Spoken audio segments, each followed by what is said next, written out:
lahat ng K nyo, kakilala, di ba? Kaibigan, kapamilya, di ba, kaaway, o pwede nyo din yan i-share. Ayan, so, di ba? And if hindi naman po kayo busy, ayan, so, pwede kayong mag-open cam, okay? So, 'di ba before tayo mag-start, so i-flood lang natin yung ating mga rules and regulation, 'di ba?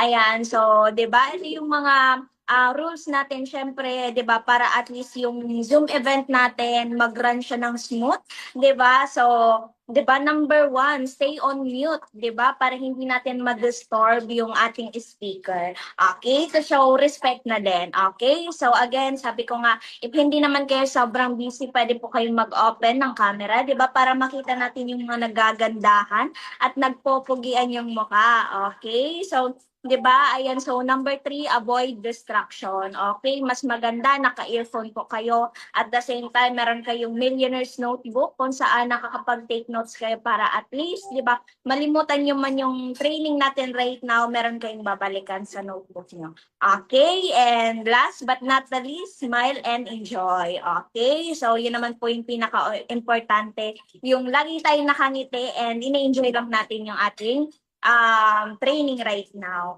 Okay, so kasi this is very exclusive, talagang para sa atin lang to na DVA members. Okay?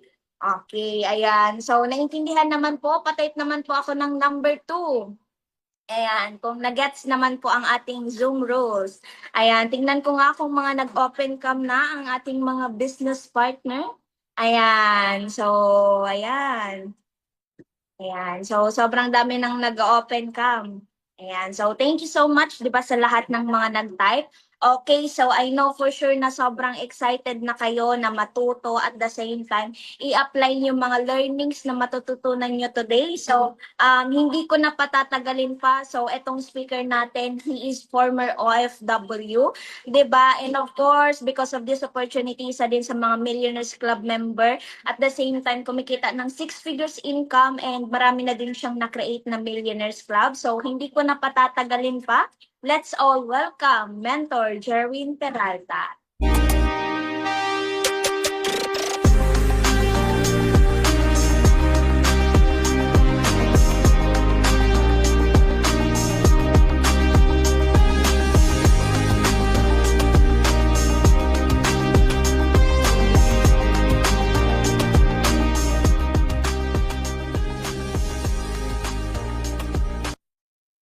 Yes, hello guys, good day, great day each and everyone. Ayun, thank you so much sa napag natin na host, di ba, si Andrea Amor. Maganda ba si Amor? Pakita naman dyan ng maganda. So, sino po yung nakaganda kay Amor? Yan, pakitype naman ng maganda. Ayun. I-type mo po maganda. Yan, sabi ni Jim maganda. Ayun, sino po ba yung may gusto kay Amor? Di, binibiro ko lang. So anyway, thank you so much sa malapit natin na host, di ba? And then sa tech natin, na napaka lupit na tech natin. Ayun, so shoutout din sa mga nandito sa Zoom, kay Ate Lourdes. Yan. Parating present. Ayun. And din sa mga naka-open ng cam. Hi guys sa inyo, mga kapatid. Thank you for showing up, di ba? Okay, so yun. May topic for today. Grabe, katapos ko lang ng talk kani-kanina lang sa isang team. So, ngayon talk naman ulit tayo, no? So, anyway, sige, laban. Ngayon, ito yung natin, yung topic ko is for royalty account. Ayun. So, pagka-type naman po ng royalty account. Royalty, yan. So, i-type mo po ang royalty. Yan. So, dito po sa event natin, dito po natin matututunan yung paano ka kumita ng first million mo. Yan. So, excited ka na ba kumita ng first million mo? Yan. So, syempre, dapat excited ka na kumita ka ng first million mo. Di ba? Kikita ka ng million eh. Di ba? So, yun. Next po. So, ano nangyari? Yan. So, royalty completion. Yan. Yan. So, yun. Yan. So, before that po, ito po yung background natin. Yan. So, ito po yung track record natin sa negosyo. Yan. So, sa mga hindi pa nakakakilala sa akin, basahin nyo na lang po yan, di ba? Okay, so next po, yan. So, before po ako nag-involve sa negosyo ganito, nag-traditional business po kami na, na family.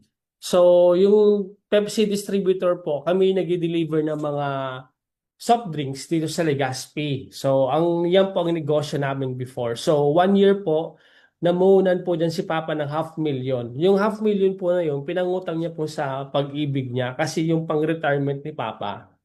So, anong nangyari po, nalugi po kami ng first year ng 500,000. Imagine mo. Then second year naman po, lumaban ulit yung ano namin, sabi namin kay Papa, pa, itigilan natin to kasi hindi tayo dito mananalo. Kasi lugi tayo dito. Kasi kung imagine mo kapatid, pag sinabing Pepsi distributor, di ba, akala mo maganda siya, magandang negosyo. Pero alam mo ba, ang isang 8 ounce dyan na isang case, okay? Ang kita mo lang naman dyan, 5 pesos ata. 5 piso ang kita mo dyan, 5 pesos sa isang case ng 8 ounce. Yung ano naman, yung 1.5 naman, nasa 20 pesos ata ang kita mo dyan. Yung isang makabenta ka nun ng isang case din na 8. 8 ata o 8.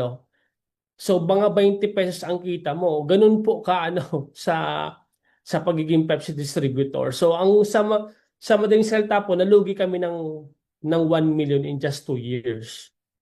Kumbaga, ang pagninegosyo po, hindi kasi ba siya basta-basta eh. Hindi siya basta-basta na may pera ka, ampunin mo pera sa negosyo. Hindi po. Dapat marunong ka talaga magnegosyo at alam mo kung yung papasok mo na business. Ngayon, ito yung mga naging realization namin, okay, sa pagninegosyo. Now, ito yung differentiation ng leverage business versus sa traditional na pagninegosyo. Okay, ngayon kasi 'di ba mga OFW, mga students, 'di ba, pag-graduate mo or mga empleyado na nandito, 'di ba, willing ka naman magnegosyo.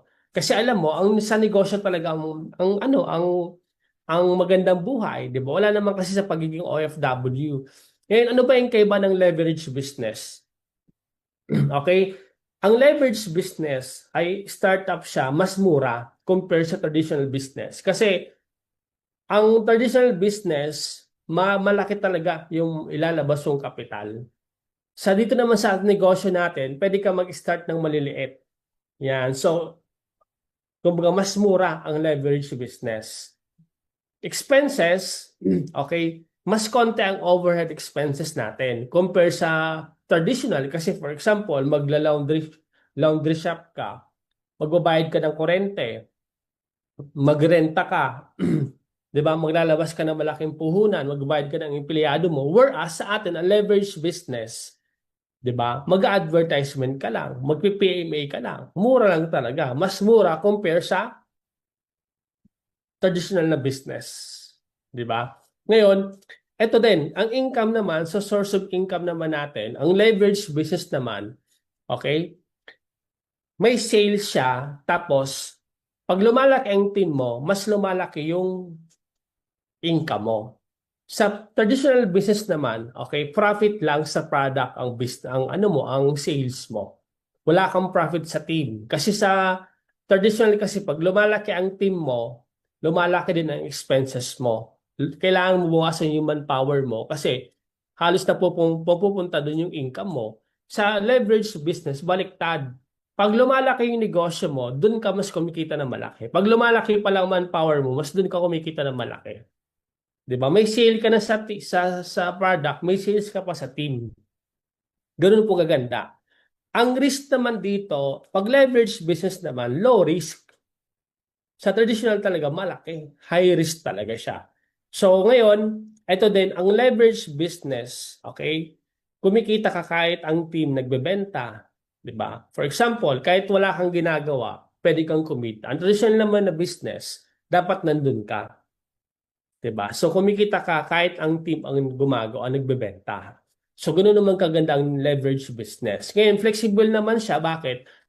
Ang ang leverage business na ginagawa natin, okay, kahit saan pwede mo siya gawin. Pag nag-traditional business ka naman, dyan lang yung negosyo mo. For example, nag-hardware ka, kung saan mo tinay yung hardware mo, dyan lang yan. Pero ang leverage business kasi, kahit nandito ka sa Daraga, pwede ka mag-expand sa iba't ibang lugar sa Pilipinas, iba't ibang bansa. Ganun siya kaganda. 'Di ba? Tapos, ang growth naman ng negosyo mo dito, unlimited. Unlimited talaga sa leverage business. Pero sa traditional way, limited lang siya kasi by capital. The more na mag-expand ka, the more na mas malaki ang capital na ilalabas mo. And maghahanap ka talaga ng magandang place. Ngayon, sa leverage business kasi, kahit saan ka pumunta, kahit nasa probinsya ka, yung negosyo mo, unlimited talaga siya. Yun ang magkakaiba nun. Yan. Pakitype naman po ng leverage. Yan. So, kung nakakasunod po kayo ng leverage, itype mo po ang leverage. Okay, so, ngayon guys, sabi nga 'di ba, knowledge is power. Ngayon, kikita ka talaga ng malaki pag may alam ka. Lamang ang may alam. So ngayon, eto, nakatan ka sa Zoom natin. So at least ngayon, alam mo na yung pagkakaiba ng leverage business compare sa traditional way of pagbe-business. 'Di ba? So next po, yan. So ayun, 5 years tayo nagbarko, 'di ba? Yan. So ngayon, ako kasi nagnegosyo, ano ako, nag OFW ako ng seaman ako for 5 years. Ngayon, for the past 5 years, isa lang ang nakita ko talaga. Pag hindi ka nagnegosyo, forever ka magiging OFW.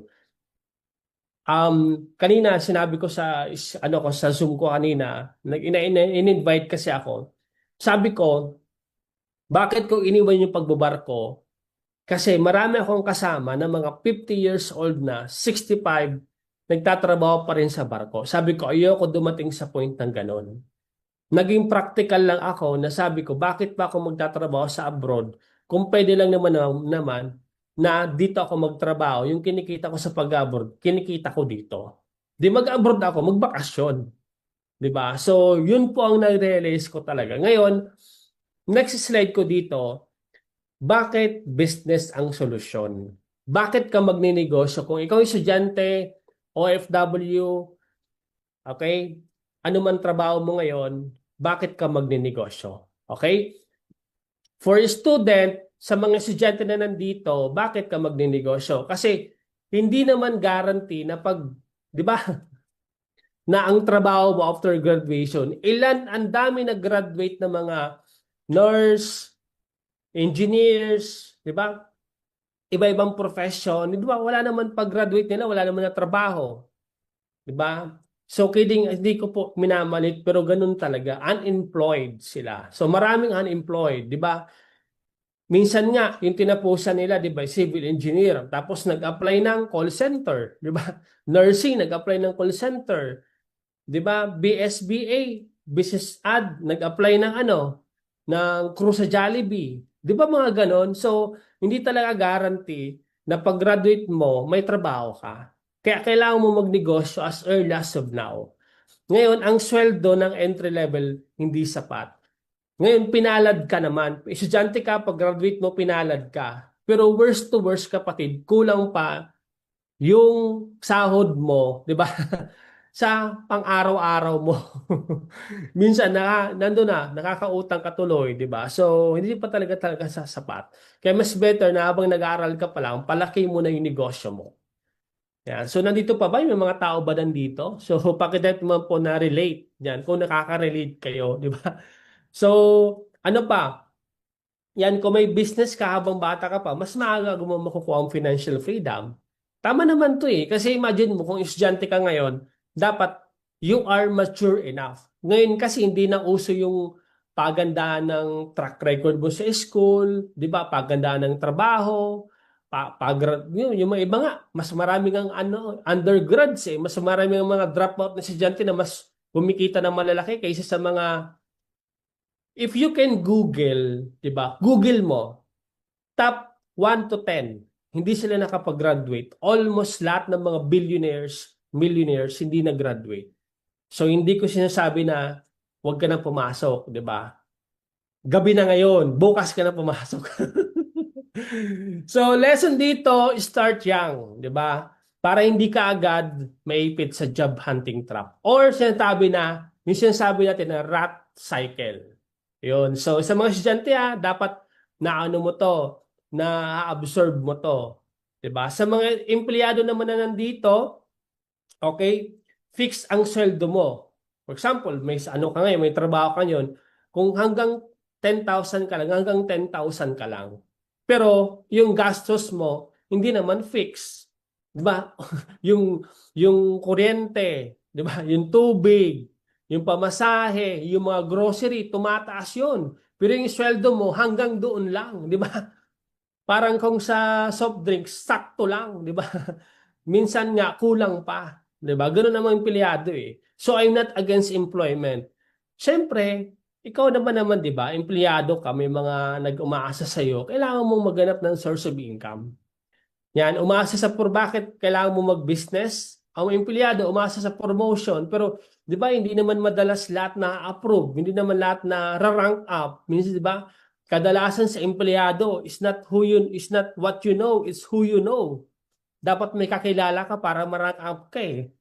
'Di ba? At matagal po ma-promote sa pagiging empleyado. Tandaan mo yung kapatid.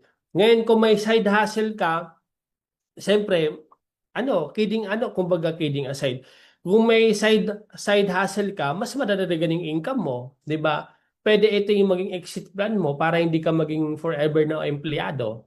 'Di ba? Ito pa lesson, don't just for work for money. Build something that work for you. 'Di ba? Yun ang empleyado. Dapat maranasan mo na yung money will work for you. Dapat dumarating sa time na hindi ka nagtatrabaho para sa pera. Yung pera na magtatrabaho para sa iyo. Okay? So, yung mga empleyado, kailangan mo magnegosyo. Ngayon sa mga kababayan naman natin ng mga OFW dito, bakit kailangan mo magnegosyo? Siyempre, contract based ka lang, hindi naman panghabang buhay yan. Kung ilang years pinormal mo ang kontrata mo, hanggang dyan lang yan. 'Di ba? Worst to worst, pag na-lay off ka, uwi ka sa Pilipinas. 'Di ba? What if matanda ka na? Paano 'yun? 'Di ba? Wala kang income. 'Di ba? Malayo sa pamilya. 'Di ba? At hindi guarantee yung stable na trabaho. Hindi naman talaga guarantee yung pagiging OFW kasi anytime pag 'di ba yung amo mo, 'di ba? Hindi maganda yung mood, 'di ba? Pwede kang i-lay off, pwede kang alisin sa trabaho, 'di ba?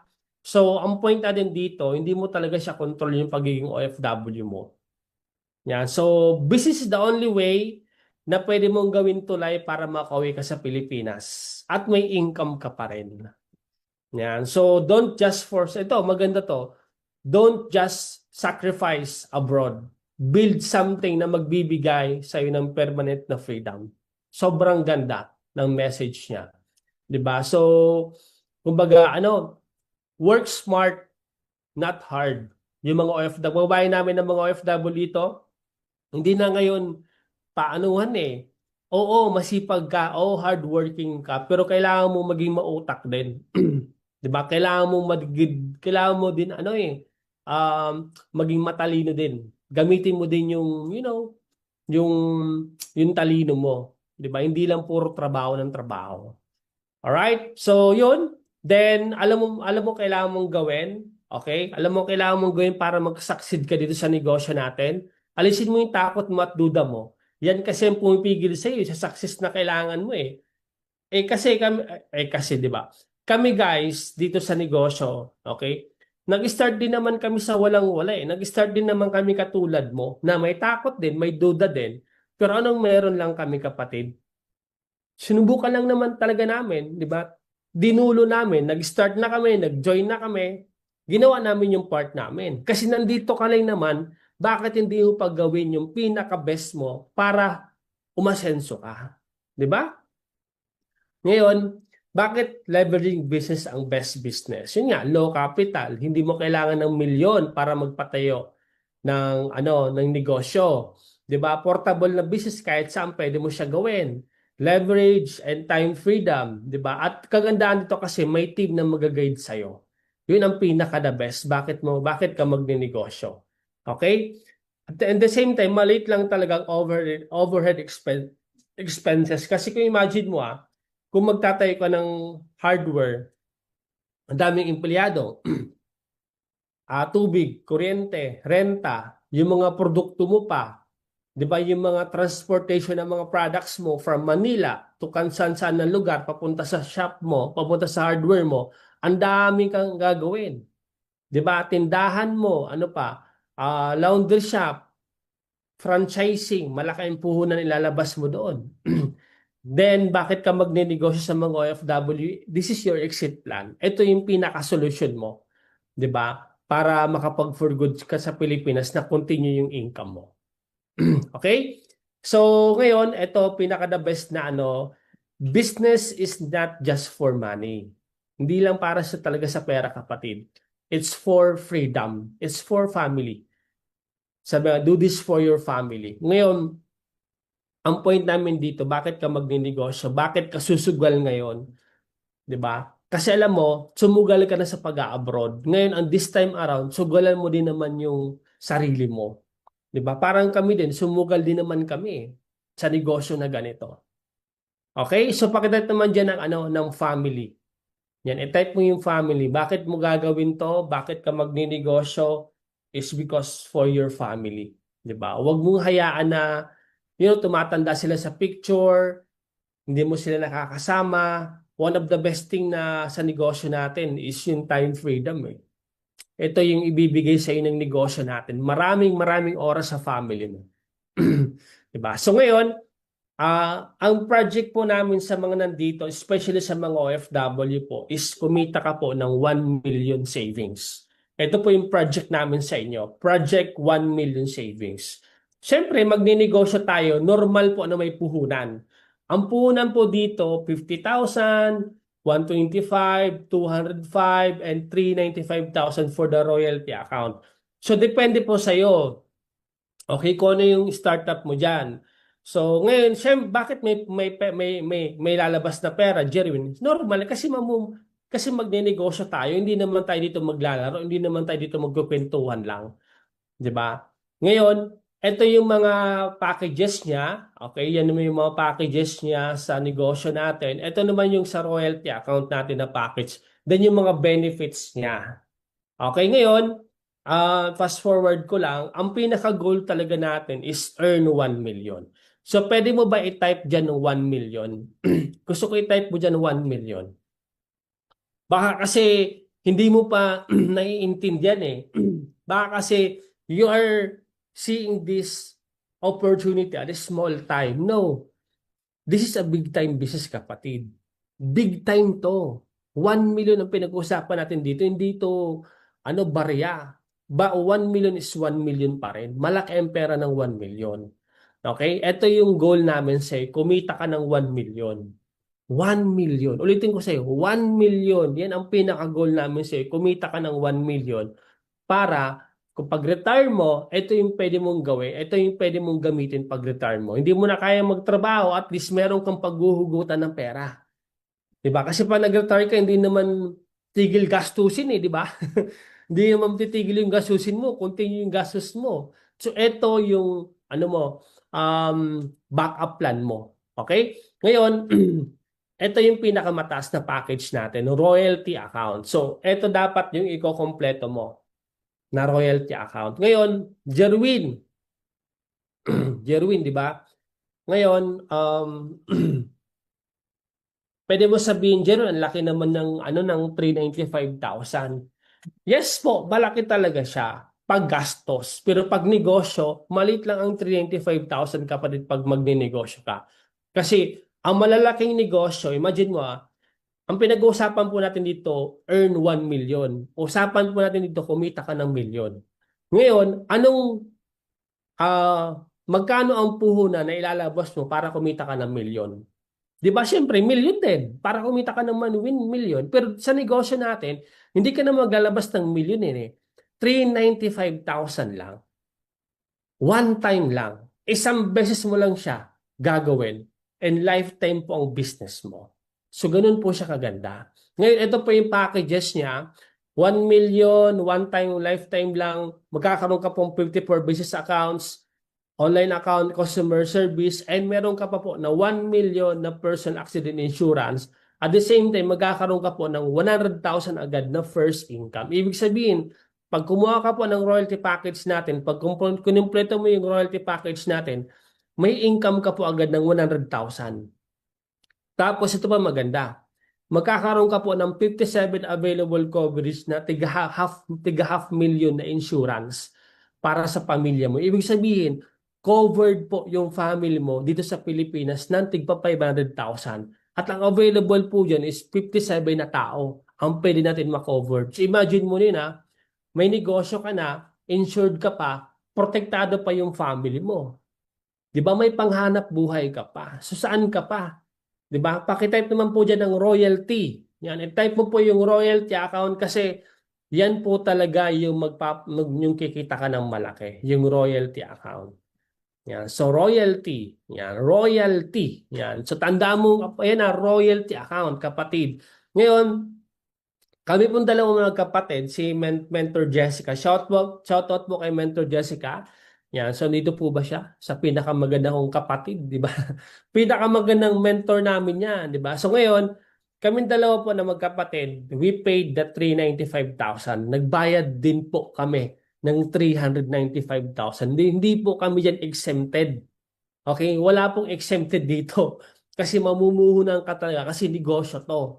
Pero good news kapatid, isang beses ka lang maglalabas ng 395,000 mo. One time lang naman yan.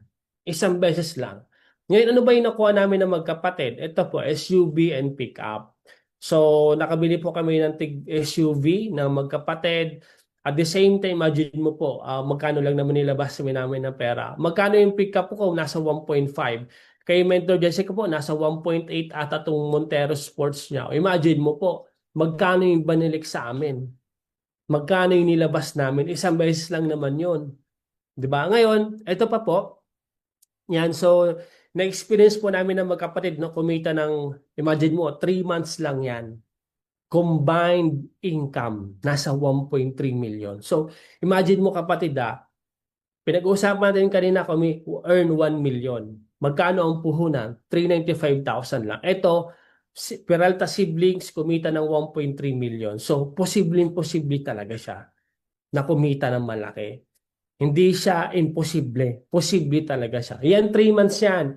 Ito naman po is yung 1 year. Imagine mo, 1 year po, that's around 5 million pesos in 1 year. Magkano po ang puhunan? 395,000 lang. Di ba? So ngayon, kung gusto mo talaga kumita ng malaki, kailangan mo talaga, kailangan mo din talaga maglabas. Kailangan mo din talaga mamuhunan. Hindi pwede na gusto kumita ng malaki pero maliit ang puhunan mo. Di ba? Ngayon, sa mga nandito po, sa mga especially estudyante, OFW, empleyado, Jerwin, saan naman ako kukuha ng perang ganun na kalaki? Kami po, unti-unti namin yun tinapos. Unti-untiin mo lang tapusin yun yung royalty account mo. Kasi pwede naman po yun. Ang point ko dito, basta simulan mo. Simulan mo siya. Okay? So, pwede ba i-type mo dyan ng start? Yan. Simulan mo lang pag kumpleto siya. Simulan mo lang talaga. Simulan mo lang. Di ba? Pakonti-konti, pwedeng-pwede naman yun. Yan. Sabi ni Ate Lourdes, yan, start. Next po, yan, so, yan, so ito po, ang goal ko po is makapagpatayo ng private resort next year. So, yan na yung goal ko, di ba? Kumbaga, diversify ng assets, ng pera. Di ba? So, kumikita na tayo dito sa negosyo, sa leverage business. So, mag-uputap ulit tayo ng panibagong asset. So, di ba imagine mo, magkano ang punan? Royalty account lang yan, di ba? So, ngayon, hindi ko po pinagayabang to sa inyo. Ang point ko, kung hindi ko po kinumpleto yung royalty account ko, wala po sana akong ganitong resulta. So, ganun lang naman po yun eh. Ngayon, ito po yung natin, yung gagawin natin, 1 million possible. You only need 12 people to join for royalty account. 12 tao lang. Ilan? Pakitype mo dyan na 12. I-type mo po dyan na 12. Yan, 12 tao lang. 12 lang para kumita ka ng 1.95. Kasi sa dalawang tao, yan, sa dalawang tao, kikita ka ng 99,600 sa dalawang tao po. So, naano lang to, sa dalawang tao, kikita ka ng 99,600 times 24 yan. So, ganun po. Okay? Tama ba to? Yan. So, yun po. Basta 12 tao lang po ito. Okay? 12 tao lang siya. Pwede ka nang kumita ng 1.95 million. Okay? Yan. So, ano po yung action plan natin? Ano po yung magiging action plan natin, mga kapatid? Ngayon, ito po yung Facebook natin. Saan tayo kukuha ng tao? Kasi ang negosyo kasi natin tao eh. 'Di ba? Tao ang negosyo natin. So ngayon, ang point ko, paano tayo kukuha ng tao? So, Facebook advertisement. So, para hindi ka na maghanap ng mga tao, hindi ka na mahirapan maghanap, so pwede ka magbayad ng monthly payment ng 3,000 to 5,000 every month yan. So, buwan-buwan po siya kasi ang advertisement po, buwan-buwan siya. May bayad. So, pakitype naman po ng FB. Yan. FB ad, sabi natin Lourdes. Next po, ito po yung Facebook advertisement. Marami po kaming ina-advertisement. Okay, so ang tawag dito po, marami tayong ina-advertise iba-ibang mga success stories natin dito. So, yun po ang binabayar natin kay Facebook para siya po ang maghanap ng mga tao. Okay? Next po, pwede ka po maghanap ng mga onliners. Ang mga onliners naman po, sila po yung mga kakilala mo ng mga estudyante, empleyado, or anak ng OFW, or tambay, drop out, kumbaga ayaw na mag-school, gusto nang kumita ng pera, gusto mag-side hustle, gusto mag-part-time. So pwede mo po yan i-online hubber natin or gawin natin ng marketer. 'Di ba? So sila po yung manpower mo sa negosyo. Ito po, sila po, iti-training po natin sila. Kung baka may makakilala ka po, pwede po papuntahin dito sa Bicol para i-training po namin. So mag-undergo po sila ng intensive training for 3 months. Tapos ituturo po namin sa kanila lahat po ng nanalaman namin about sa business.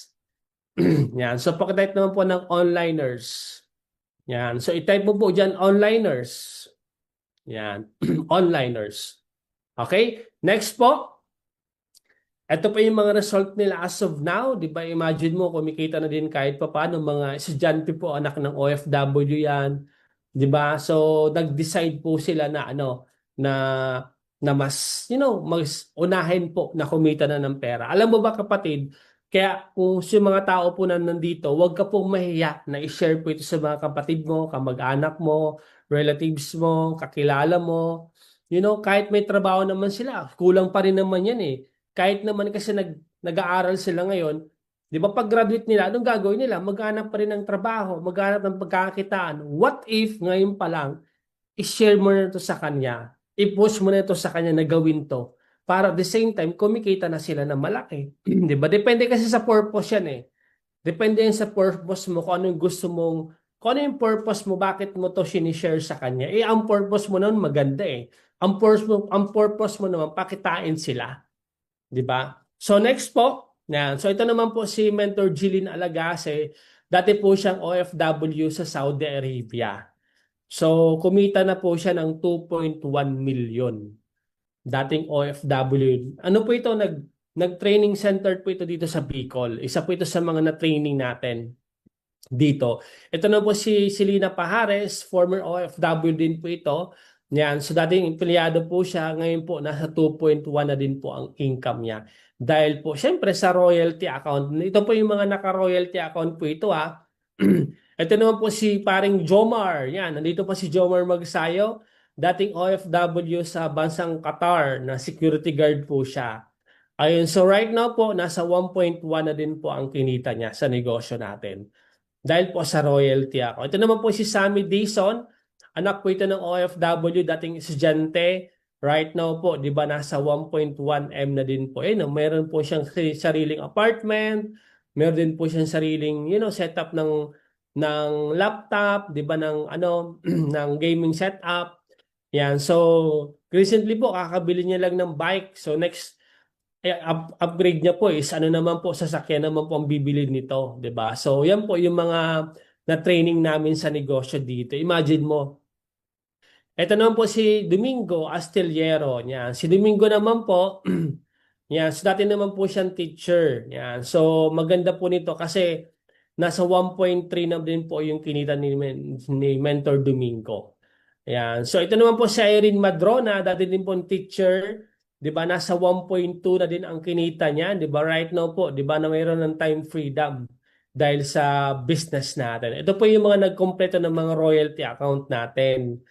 'Di ba? So, yun po, ito naman po si Ralph Angeles, dati din po siyang estudyante. Yan. So, kagandahan din po dito sa negosyo natin kasi nasa 1.1 na din po yung kinita niya dahil sa business natin. So, imagine mo kapatid, 'di ba, dahil po sa negosyo natin, nakapag-create na po yung community natin na 21,000 millionaires in less than 2 decades. So, ang goal po natin dito, our ordinary people to become entrepreneurs with proven and effective system. Siyempre, hindi naman tayo tatagal kung hindi po proven and effective yung tinuturo namin sa inyo. Okay? Next po. Yan. So, simple step to follow, complete the royalty account. Diba? Kompletuhin mo yon. Pakonti-konti. Kung kaya mong i-loan, kung kaya mong gawa ng paraan, gawa mong paraan.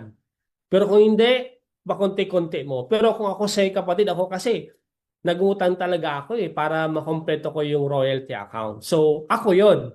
Hindi ko alam sa'yo. Okay? Pero kung lakasan lang kasi talaga ng loob yan eh. Ngayon, ito naman po, get 12 power leaders and complete the royalty account. 12 tao lang. Then yung 12 mo naman, maghanap din sila, di ba, ng 12 na tao na magkumpleto din ng royalty account nila. So, ito yung royalty account na kukunin mo, na kukumpletuhin mo. Okay? Ito yung magiging structure niya, 54 account structure yan. Tapos, outright, magkakaroon ka ng 100,000 agad na income. So, i-type mo dyan naman na 100,000. Imagine mo, wala ka pang ginagawa, meron ka agad ng 100,000. So, imagine mo, pwede mo na yun, may na result mo sa negosyo natin. Ang next step, after completing the royalty account, yan, 12 power leaders na magkumpleto din ng royalty account. So, ito na sila. Ito na yung dosing leaders mo na magkukumpleto ng 12 leaders din nila. Tapos, ang total na income mo dyan, pag nagkumpleto sila, is nasa 1.3 million. Okay, for example, di ba, nagkumpleto ka ng royalty account, nakakuha tayo ng tao na nag-royalty account din. Doon nasa 1.3 yan ang kikitain mo. Di ba? So, kung makikita mo, next step niyan, after completing the 12 power leaders, okay, yung 12 leaders mo naman, magkuha din ng 12 tao din na magkumpleto ng royalty account. Okay? So ngayon, ang total mong income dyan, nasa 9 million. 9.3 million. Imagine mo kapatid, di ba? Malaking pera na to po. Hindi na po ito, hindi na po ito, tawag ito, tawag dito, ang laki na ito, 9.3 million. Di ba? So ngayon, simple step to follow, royalty account completion, 12 power leaders, then yung 12, kumuha din ng 12 tao. Yan. So, first income, 100,000. Second, 1.3. Third, nasa 9.3. Then, ang total na kinita mo talaga is nasa 10.7 million pesos. Imagine mo. Diba? Bakit naman po yan ng 10 million? Diba? Imagine mo kapatid etong gagawin natin, this is a legit way. Legit way na para kumita ka. Legit na way na para kumita ka ng milyon. Diba? So ngayon, ang point ko, sabihin natin, 10% na lang ng 10 million. Sabihin natin, hindi mo nakuha yung 10 million. Magkano ang 10% niya? Nasa magkano? Diba? Nasa 1 point something pa rin. Nasa 1M pa rin. At least, kumita ka pa rin ng 1 million. Diba? Worst to worst, diba? 10% na lang yan. Nasa 1 million pa rin. Diba? Malaki pa rin. Diba? Ngayon, the bottom line, alam mo bottom line, bakit ako konti lang umasin sa negosyo natin? Kasi nakikita kasi nila yung 395,000. Ang laki naman, Jerwin, wala naman akong pera. Oo nga, nandun ka na nga sa walang pera, nandun ka na nga sa, sa ganyan na stage. Ang tanong, ano yung solution na gagawin mo? Kasi kami din po, ganun din po kami noon yung situation namin sa inyo. Pero kumbaga, nilakasan lang talaga namin ng loob. Ginawan talaga namin ng paraan. 'Di ba? Sabi nga pag gusto may paraan, pag ayaw, maraming dahilan.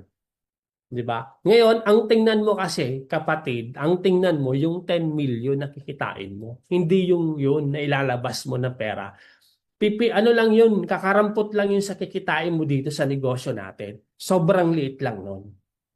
Okay? Ngayon, um, baka sabihin mo, di ba, sino na bang kumita ng 10 million? Ito si Mentor Jessica po, yung kapatid ko po, kumita na po siya ng 10 million sa negosyo na. Imagine mo po, ako naman po nasa 9M. Ang point ko kapatid, yung tinuturo namin sa inyo dito, yung sinasabi namin sa inyo, kinita na talaga namin. Kumbaga, kami yung tunay at buhay na patunay na totoo talaga, kaya talaga, pwede talaga. Kumbaga, you just have to do your part. Yung mga simple step na yun talaga ang gagawin mo para kumita ka ng malaki. Okay? May step by step to follow na po ito. Hindi na po ito myth o hindi po ito katang isip lang. Hindi lang po kami nagsasabi dito na para kumita kami. Hindi po, kinita na po namin yun. Kaya ang point namin, ginawa na namin yung part namin, gawin mo din yung part mo. Okay? So next po, do this for your loved ones. Okay? Ako po, bakit ko po talaga iniwan yung pagbabara ko? Kasi, gusto ko talagang, tawag dito, na kumikita na malaki na nai-enjoy mo. Kasi, imagine mo, nasa abroad ka, OFW ka, di ba? Kumikita ka nga, nakakapagpadala ka nga. Pero, ang tanong doon, masaya ka ba? Di ba? Masaya ka ba? Na pera lang ang pinapadala mo, di ba? Pero yung tunay talaga na totoo na kailangan ng anak mo, ng family mo, hindi mo na ibibigay eh.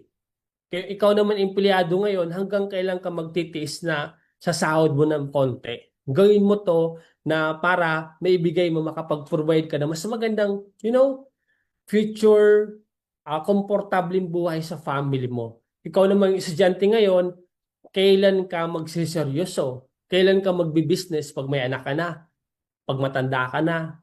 'Di ba? Pag graduate mo, what if ngayon simulan mo pa? Simulan mo na para 'di ba, pagtanda mo, pag age mo, pag graduate mo or kung ano pa man ang plano mo sa buhay, at least hindi ka na problema ng pera.